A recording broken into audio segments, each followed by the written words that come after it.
I don't have to drive a lot, but I still need a car for getting around town to pick up groceries and my kid from school. That's why something like the Fiat 500e caught my attention. This is one of the smallest and cheapest EVs around. I've been driving this car for a week. I've taken it into New York City from the suburbs of New Jersey and back, and I've only needed to recharge it once. Right now I've got about 95 miles, and that's more than enough if all you're doing is going to the grocery store and back a couple times a week. Its motor here, it's a 118 horsepower producing about 162 foot-pounds of torque. Not the biggest motor by any stretch of the imagination, but because this car is so small, it's actually very peppy on the highway. I'm driving over cobblestones right now, which isn't the smoothest in the world, but the Fiat handles them pretty well. It has smaller tires than a typical car, about 17 inches, so you do feel potholes a little bit more, but otherwise it's a fairly smooth ride. One thing I like about the Fiat 500e is that there's manual controls for things. All of the environmental controls are laid out in a row right in front of me here, so you can sort of reach things by feel and not have to worry about going to the touchscreen and finding stuff. You can, of course, do things on the touchscreen, but it's nice to have physical controls as a backup.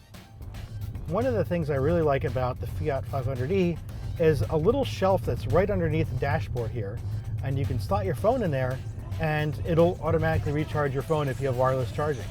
It's a little feature, but it's a handy one. The 500e has a large but not overwhelming 10-inch touchscreen, which lets you control everything fairly easily. It has, CarPlay if you have iPhone or Android Auto, and there's also media controls, for Sirius satellite radio. You can control the climate here, and there's also navigation. The drive controls for the 500e are also pretty straightforward. You just have 4 buttons here right in front of the dashboard for park, reverse, neutral, and drive. One of the other major considerations with the Fiat 500e is its range. This car is only rated for about 139 miles on a full charge. I was able to get it to maybe about 140-ish, 149, but it is something you can consider, especially if you take a lot of longer trips. The 500e's charging port is in sort of a traditional spot where you'd usually find a place to refill a gas car. Pop it open though, and you have the plugs to recharge the car here. And there's also a nice little status symbol on the side that lets you know just how full the car is. Like all Fiat 500s, this is a small car. I'm about 6 feet tall, and as you can see, I can easily get over the top of it. If you're sitting in the front seat of the Fiat 500e, you'll find plenty of leg room, but it's a different case if you're sitting in the back. I'm gonna slide in here, close it up. The front seat is moved almost all the way forward, and I still feel a little claustrophobic. It's pretty tight for me. Of course, one of the drawbacks to having such a small car is that there's limited storage space. Unlike some larger EVs, there's no frunk for the Fiat 500e.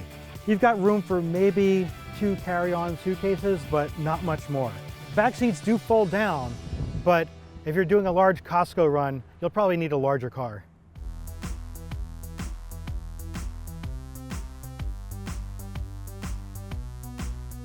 When it comes to customizing the 500e, you're fairly limited in your choices.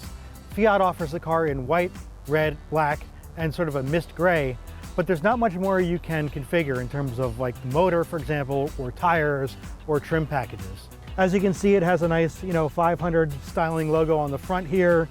Nice attractive headlights too that were plenty bright at night, and you can adjust them obviously. It has a nice red, white, and green of the Italian flag here because after all, this is an Italian car.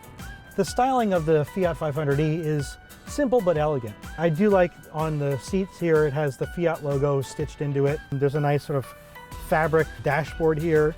Nothing feels cheap. Nothing feels overly ostentatious either.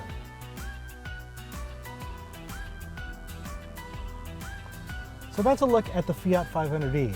It is a fun, little, affordable EV. It starts at just $32,500, making it one of the least expensive EVs that you can afford. However, there are a few compromises at this price. For one thing, its small size, which is great for cities, also means you don't have a lot of storage space. And its range, about 139 miles, is small compared to most other EVs. But If all you need to do is drive around the city or around your town for groceries and things like that, then this could be a great little fun electric car for you. What do you think about the Fiat 500e? Leave your thoughts in the comments below. And be sure to follow us on Instagram, TikTok, and other social media sites. For Tom's Guide, this is Mike Prospero.